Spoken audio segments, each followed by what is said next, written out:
यदि आप अपने जीवन में संघर्ष कर रहे हैं तो हमारे साथ मिलकर प्रार्थना करें और अपनी प्रार्थना विनतियों को हमें भेजें। प्रभु यीशु मसीह आपके जीवन में कार्य करेंगे। धन्यवाद। Praise the Lord. दोस्तों, हम आपका स्वागत करते हैं आज रात की प्रार्थना में। और आज मैं आपसे बात करना चाहता हूं दूसरा पत्रस उसका 1 अध्याय और 19 पद से, जहां पर कुछ इस प्रकार से लिखा है। हमारे पास जो भविष्यवक्ता का वचन है वह इस घटना से दृढ़ ठहरा। तुम यह अच्छा करते हो जो यह समझकर उस पर ध्यान करते हो कि वह एक दिया है जो अंधियारे स्थान में उस समय तक प्रकाश डालता रहता है जब तक कि पौ न फटे और भोर का तारा तुम्हारे हृदय में न चमक उठे। आमीन। दोस्तों, यहां पर परमेश्वर का वचन पत्रस कुछ इस प्रकार से लिखते हैं कि एक दिए का उदाहरण वहां पर वो देते हैं। दिया, एक दीपक तब तक अंधेरे स्थान में रोशनी प्रकाश देता रहता है, लाइट देता रहता है जब तक कि सुबह न हो जाए, जब तक कि सूरज न निकल आए, जब तक कि प्रकाश न निकल आए, तब तक एक दिया लाइट देता रहता है, वो ज्योति देता रहता है, वो प्रकाश देता रहता है। किस स्थान में? अंधेरे स्थान में।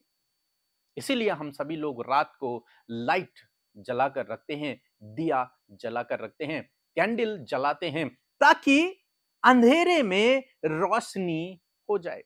और यहां पर पत्रस उदाहरण दे रहा है उसी दीपक का, कि दीपक तब तक जलता रहता है, तब तक हम उसे जलाते रहते हैं, तब तक वो हमें रोशनी देता रहता है जब तक सूरज न निकल जाए। और जब सूरज निकल आता है तब लोग दिए को बंद कर देते हैं या फिर उसे बुझा देते हैं, लाइट को बंद कर देते हैं। नहीं, तब उसकी आवश्यकता नहीं होती, लेकिन तब तक उसकी आवश्यकता है जब तक सुबह न हो जाए। और यहां पर हम देखते हैं कि पत्रस कहते हैं कि भविष्यवक्ताओं का वचन के विषय में बातचीत करते हैं। भविष्यवक्ताओं के वचन यानी कि बाइबल के वचनों के विषय में वो बातचीत करते हैं कि बाइबल के जो वचन हैं वो हमारे लिए दीपक है, वो हमारे लिए दीपक है। और वो कहते हैं उन लोगों को कि तुम बहुत अच्छा करते हो कि उस दीपक पर, उस वचन पर ध्यान दिए रहते हो, उसे समझने की कोशिश करते हो। किसको? वचन को समझने की कोशिश करते हो, तुम उस पर ध्यान करते हो, तुम बहुत अच्छा करते हो। उन वचनों पर तुम ध्यान करते हो, उस बाइबल पर तुम ध्यान करते हो, उस पुस्तक में लिखे गए वचनों पर ध्यान करते हो, उन भविष्यवक्ताओं के वचनों पर तुम ध्यान करते हो, तुम बहुत अच्छा करते हो। क्यों अच्छा करते हो? क्योंकि वो तुम्हारे लिए एक दीपक है, तुम्हारे लिए एक दीपक है, तुम्हें प्रकाश देने वाला एक दीपक है। इस अंधकार भरे हुए संसार में तुम्हारे लिए वो एक दीपक है। इस जीवन भरे चुनौतियों से बाहर निकलने के लिए, इस जीवन में कठिन समयों से बाहर निकलने के लिए वो वचन तुम्हारे लिए एक दीपक है। दोस्तों, इसीलिए परमेश्वर का वचन कहता है कि परमेश्वर का वचन मेरे पांव के लिए दीपक और मेरे मार्ग के लिए उजियाला है। यानी कि वो मुझे गाइड करता है, वो मुझे रास्ता दिखाता है इस संसार में, वो मुझे रास्ता दिखाता है, वो मुझे गाइड करता है, दिशा निर्देशन देता है, परिस्थितियों से बाहर निकालता है। वो एक दीपक का काम करता है। हो सकता है इस जीवन में आप बहुत सारी समस्याओं से, परेशानियों से, दुखों से, बीमारियों से, अनेक प्रकार की कठिन चुनौतियों से होकर आप गुजर रहे हों। ऐसे समय में परमेश्वर का वचन आपके लिए दीपक का काम करेगा। यदि आप परमेश्वर के वचन को रीड करेंगे, यदि आप परमेश्वर के वचन को अध्ययन करेंगे, यदि आप परमेश्वर के वचन को अंडरस्टैंड करने की कोशिश करेंगे, तो वो आपको सही रास्ता दिखाएगा, वो आपको गाइड करेगा, वो आपको इन सब परिस्थितियों से बाहर निकालेगा। और परमेश्वर का वचन आज हमें सिखाता है कि वो वचन दीपक हैं, उन पर ध्यान करो, उन्हें समझो, उन्हें उन्हें अपने हृदय में बसा लो, जब तक कि प्रभु का आगमन न हो, भोर का तारा प्रकट न हो, जब तक सुबह न हो जाए, जब तक सूर्य न आ जाए, तब तक वो दीपक उन्हें रोशनी देता है। इसलिए उन वचनों को अपने हृदय में बसा लो, उन वचनों को तुम पकड़ लो, उनको तुम अपने हृदय में बसा लो, उन पर भरोसा करो, जब तक कि यीशु का दोबारा आगमन न हो, तब तक। और जब यीशु मसीह का दोबारा आगमन होगा, तो वो तुम्हारे दुखों को आनंद में बदल देगा। तो आज शाम में परमेश्वर का वचन आपको उत्साहित करता है कि आप परमेश्वर के वचनों को पढ़ें, परमेश्वर के वचनों को पढ़ें, उन पर भरोसा करें, उन पर विश्वास करें, उन्हें थामे रहें, उन्हें पकड़े रहें। कब तक? जब तक कि प्रभु का आगमन न हो जाए, जब तक प्रभु यीशु मसीह दोबारा इस धरती पर न आए, तब तक उन वचनों को पकड़े रखो। क्योंकि इस संसार में कठिन चुनौतियों से बाहर निकलने के लिए, कठिन परिस्थितियों से बाहर निकलने के लिए वही वचन तुम्हें गाइड करेगा, वही वचन तुम्हारी सहायता करेगा, वही वचन तुम्हारी मदद करेगा। जब तुम उन्हें पढ़ोगे, वही तुम्हें ढाढ़स देगा, वही तुम्हें दृढ़ करेगा, वही तुम्हें मजबूत करेगा। इसलिए वो कहता है कि तुम अच्छा करते हो कि तुम वचन पर ध्यान करते हो, उसे पकड़े रखो, उस प्रॉमिस को, उस वादे को, उस मैसेज को, उस संदेश को पकड़े रखो। प्रभु तेरा वचन ये कहता है, उसे पकड़े रखो, अपनी परिस्थिति के अकॉर्डिंग उन वचनों को पकड़े रखो, जब तक कि प्रभु का आगमन न हो जाए।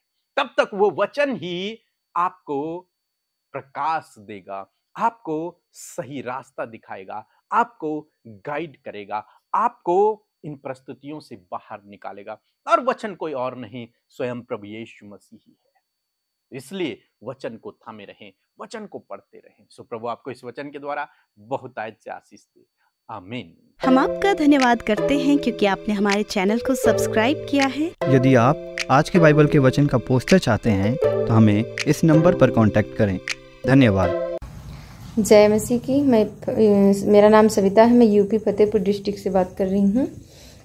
मैं अपने जीवन की बहुत बड़ी गवाही देने जा रही हूँ। मेरी पहली गवाही ये है कि मेरे पति मुझसे मतलब बहुत मारते पीटते थे, झगड़ा करते थे। मैं प्रभु को मानती हूँ, नहीं मानते हैं। और इसके बाद मैं अमृता सिस्टर पीके ब्रदर के जो प्रेयर सेंटर में मैंने कॉल किया, एक सिस्टर ने मेरे कॉल को रिसीव उठाया और मेरे लिए प्रार्थना किया। उसी टाइम से मेरे पति अब मुझे नहीं मारते, लड़ाई झगड़ा मेरे घर में नहीं होता। परमेश्वर की दया से मेरे घर में शांति बनी है। और मेरी दूसरी गवाही ये है कि मेरी तबीयत भी बहुत ख़राब थी उसके बाद में, और एकदम मैं चल फिर नहीं पाती थी और मुझे लगता था कि मैं नहीं ठीक होंगी क्या। उसी तबीयत के दौरान मेरा एक्सीडेंट भी हो गया था, मैं काफ़ी चोट आ गई थी। और मैं प्रार्थना करवाई थी प्रेयर सेंटर में अमृता पीके सिस्टर के फ़ोन में, और उन्होंने प्रेयर किया।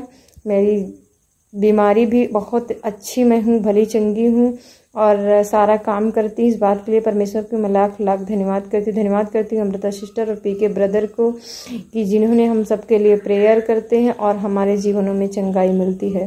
प्रभु आपकी मिनिस्ट्री को और बढ़ाए, बहुतायत से आशीष दे। जय मसीह की। आमीन।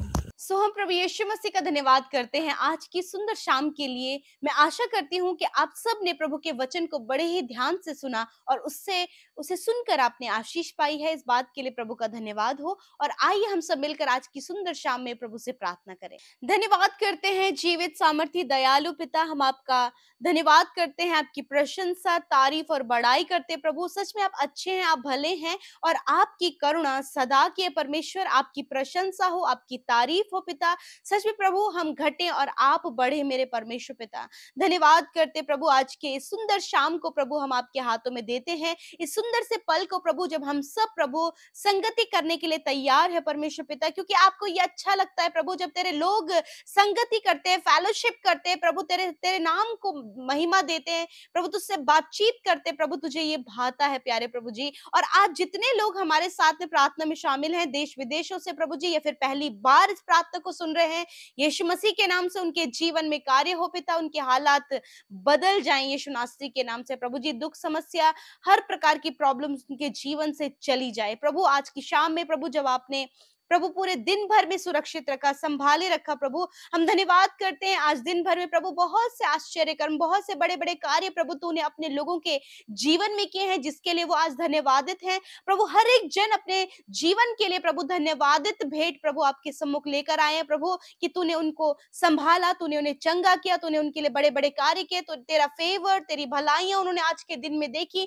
हर एक जन प्रभु इस धन्यवादित बलिदान को लेकर आपके पास आए प्रभु। हर एक प्रभु इस धन्यवादित भेंट को प्रभु आप ग्रहण करे प्यारे परमेश्वर। मेरे खुदा हर एक जन को आप ब्लेस करें, एक एक जन को आप ब्लेस करें परमेश्वर पिता। सच में आप अच्छे हैं, आप भले हैं परमेश्वर। मैं प्रार्थना करती प्यारे प्रभु जी कि आज की शाम में मेरे प्रभु यदि दिन भर में कोई भी गुनाह गलती अपराध हम लोगों से हुआ है, आपके बेटे बेटे से हुआ है, प्रभु आप उन्हें क्षमा करें प्रभु, क्योंकि हर एक जन प्रभु उन गलतियों के लिए आपसे माफी मांगता है प्रभु, क्षमा मांगता है, क्योंकि आप क्षमा करने वाले हैं। आप मौका देते हैं प्रभु बदलने का, संवरने का, सुधरने का परमेश्वर। आप अपने लोगों को मौका देते हैं और प्रभु आज आप इन्हें मौका दें कि ये तेरे वचन के अनुसार चल सके प्यारे परमेश्वर।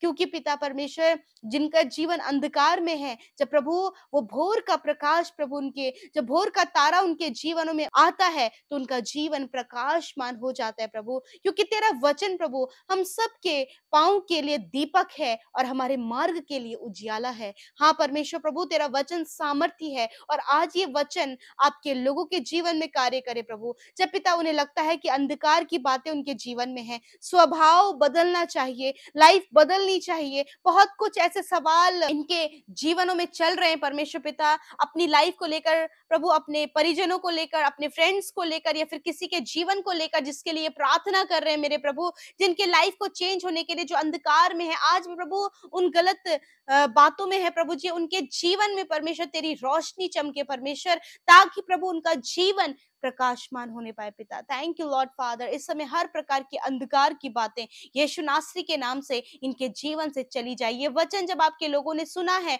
ऐसे समय में प्रभु जी ये दृढ़ खड़े रहें, स्थिर खड़े रहें और अंधियारा दूर होता जाए और प्रभु इनका जीवन प्रकाशमान होता जाए यीशु नासरी के नाम से। खुदावन जब ये कंफ्यूज है कि अपने जीवन में इन्हें क्या करना है, कौन सा रास्ता सही है, कौन सा डिसीजन इनके लिए सही है, मेरे प्रभु ये नहीं समझ पा रहे हैं, प्रभु उस मार्ग में आप इनकी अगुवाई करें परमेश्वर। जहां इन्हें अंधकार नजर आ रहा है वहां आप इनके लिए कार्य करें प्यारे यीशु। पवित्र आत्मा इनकी सहायता और मदद करे प्रभु। इनके फैमिली से हर प्रकार की नेगेटिव अंधकार की बातें, लड़ाई झगड़े, मनमुटाव को दूर करें प्रभु। मैं प्रार्थना करती हूँ इस समय परमेश्वर प्रभु जी इनके लाइफ को आप टोटली चेंज करें परमेश्वर पिता। आपका प्रकाश, आपकी ज्योति इनके जीवन में चमके, क्योंकि आपका वचन कहता है कि तुम ज्योति की संतान की नाई चलो। हाँ मेरे परमेश्वर ये वचन इनके जीवन में पूरा होने पाए प्यारे प्रभु जी। Thank you father. आज रात में परमेश्वर प्रभु जो कुछ भी इनके जीवन में हो रहा है पिता प्रभु, इनकी चिंता का जो विषय है, इनकी समस्या का जो विषय है, संकट जो है, विपत्ति जो है, वो सब आपके हाथों में सौंपती और कहती है प्रभु, प्रार्थना के माध्यम से प्रभु इन्होंने सारी बात आपको कह सुनाई है प्रभु।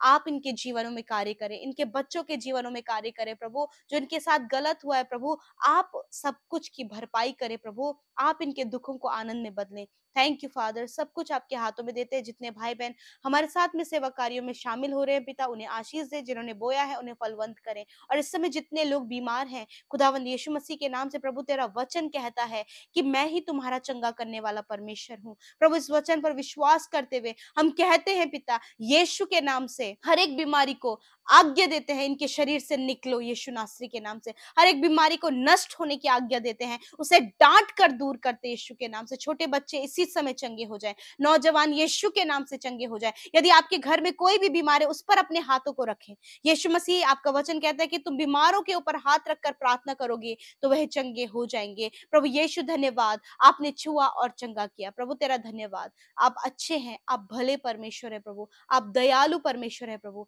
आपका धन्यवाद करते, सब कुछ आपके हाथों में सौंपते हैं पिता। आज की रात्रि को अपने लोगों को अच्छी नींद दे प्रभु, बुरे सपनों से छुटकारा दे, नेगेटिव थॉट से छुटकारा दे प्रभु। अपने वचनों के द्वारा, दर्शनों के द्वारा आप इनसे बातचीत करें। धन्यवाद करते, सब कुछ आपके हाथों में सौंपते हैं। यीशु के नाम से प्रार्थना विनती को मांगते हैं। आमीन, आमीन और आमीन।